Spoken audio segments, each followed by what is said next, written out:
भन्न चाहन्छु। सर्वप्रथम मैले अब सम्बोधन कतै गरिनँ। यस्तो तपाईँहरूको कार्य व्यस्तताको समयमा पनि हामीलाई सुन्न तपाईँको विभिन्न घरका कामहरू छोडेर यहाँ आउनुभएको छ। मलाई जहाँसम्म लाग्छ म वरिपरि अब टाढा देशको परिस्थिति हेर्नुभन्दा पनि हाम्रो गाउँ वरिपरि हेर्नु सबभन्दा पहिला के हुन्छ, आफ्नो घर बनाउने, घरबाट छरछिमेक बनाउने, त्यसपछि तपाईँको वडा बनाउने, वडाबाट नगर बनाउने, त्यसै गरी जिल्ला हुँदै प्रदेश हुँदै तपाईँको केन्द्र बनाउने हो। जसरी यी औँलाहरू छुटिएर तपाईँको रहन्छ तबसम्म घाँस मुखमा जाँदैन। यी औँलाहरू एक झिक्का भएर एक ठाउँ हुन्छ, तब के हुन्छ, हामीले सोचेको घाँस खान सकिन्छ, हाम्रो पेट भरिन्छ। हेर्नुहोस्, त्यस्तै हो। हिजो 7 सालदेखि हेर्दै आउनुहोस्, मेरो हजुरबाले पनि काङ्ग्रेस एमाले भन्नुभयो होइन, त्यही भोट हाल्दै जानुभयो। हजुरबा बित्नुभयो, बाबा बित्नुभयो, मेरो पनि अवश्य उमेर आयो।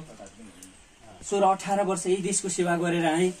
अहिले मलाई धौधौ छ, मेरो जीवन चलाउनैको लागि पनि यति धौधौ छ। हरेक एउटा घरको परिवार विदेश नगइकन 2टा छोराछोरी पढाउन नसक्ने अवस्था छ। विद्यालय जस्तो छैन।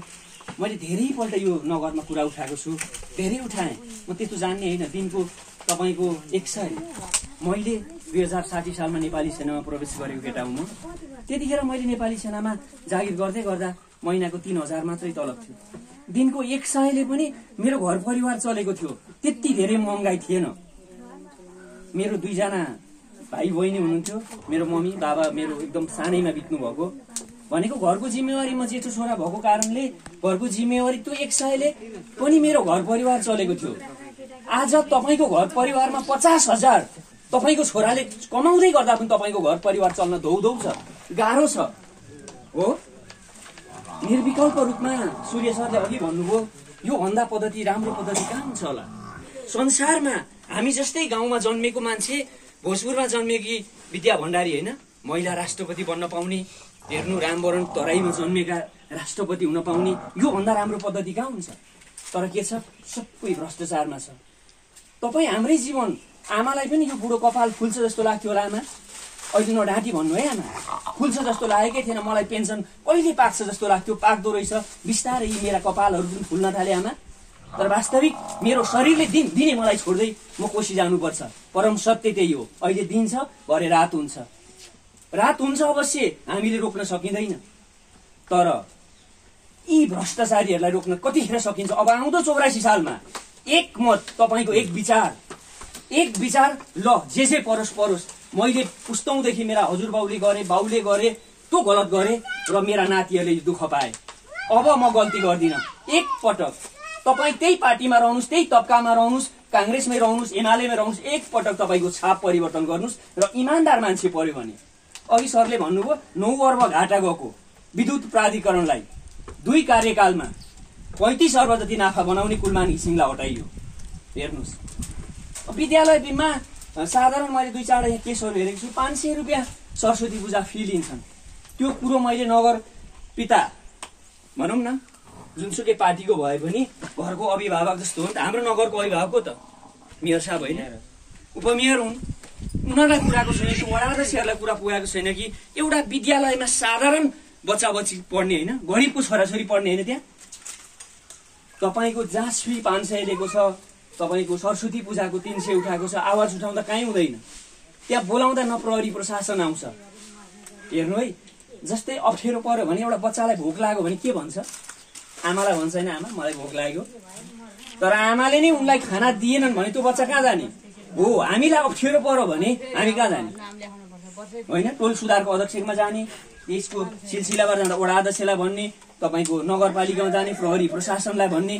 हेर्नु त कहीँ केही छैन। न्याय सबै मरेको छ, सबै आफ्ना पार्टीका तवरका छन्। अब अहिले मान्छे निर्विकल्प किन राजा चाहियो भने, राजा चाहियो। राजाको छोरा राजा हुने प्रथा राम्रो त होइन नि। यदि त्यो मान्छे सही मान्छे र इमान्दार मान्छे पर्यो भने पो तपाईँको ठिक हुन्छ त। गलत मान्छे र गलत तरिकाको मान्छे त्यो ठाउँमा पुगिदियो भनेदेखि त त्यो त न ब्याक गर्न सकिन्छ।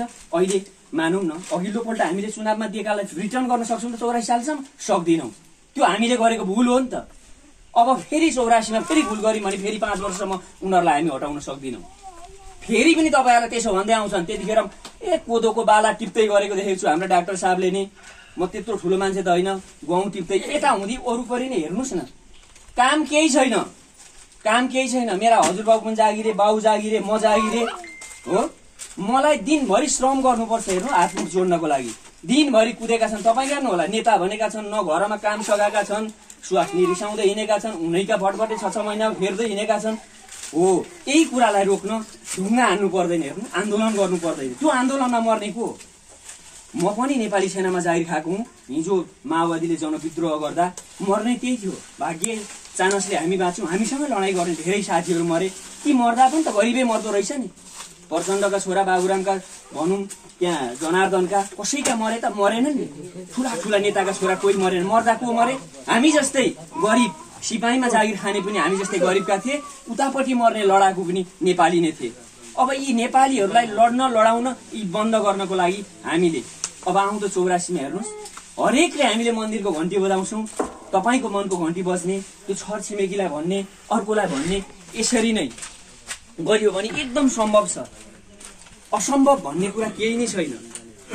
म थोरै एउटा सानो उदाहरण दिएर म तपाईँहरूबाट बिदा हुन चाहन्छु, जसलाई तपाईँको संसारमा सबैभन्दा बढी तपाईँको आविष्कार मानिन्छ, अल्बर्ट आइन्स्टाइन।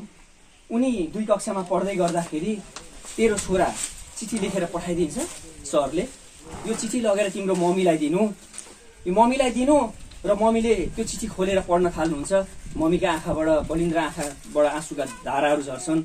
अनि सोध्छ बच्चाले, बच्चा त उत्सुकता हुन्छ, जसको पनि बच्चाले हरेक नयाँ चिज देख्दाखेरि सोध्छ होइन।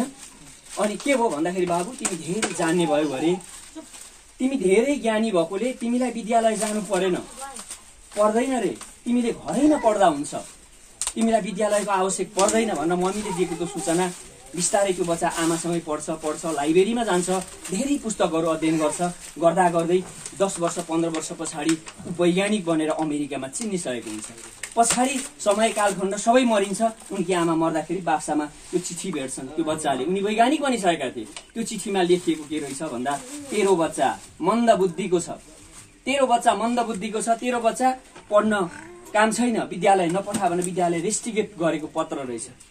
एउटा आमाले दिएको त्यो त्यहाँको प्रधानाध्यापकले लेखिदिएको गलत चिठीलाई आफ्नो आमाले आफ्नो बच्चालाई दिएको सही सूचनाले गर्दा एउटा मन्द बुद्धिको बच्चा चाहिँ अहिले वैज्ञानिकको रूपमा र हामीलाई उज्यालो राख्ने तपाईँको बिजुलीदेखि लिएर 1008वटा चाहिँ आविष्कार गर्ने बच्चा बन्न सक्यो भनेपछि हामीले परिवर्तन आफ्नो बच्चालाई, जस्तै जुनियर पार्टहरूमा अहिले सानो सानो, मेरो पनि बच्चा 9 क्लासमा पढ्दैछन्, सानो सानो जो बच्चाहरू छन् उनीहरू नेट इन्टरनेटसँग जोडिएका छन्, उनीहरूले मान्दैनन् पुरानोलाई।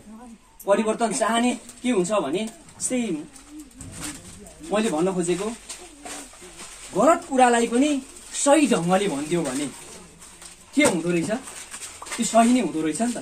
खराब छ भने आमाले त्यो कुरा सत्य भनिदिएको भए उनी साँच्चीकै फटा भनेर निस्किन्थ्यो होला होइन, साँच्चीकै अहिलेसम्म संसारमा मान्छे अन्धकारमै रहन्थ्यो होला।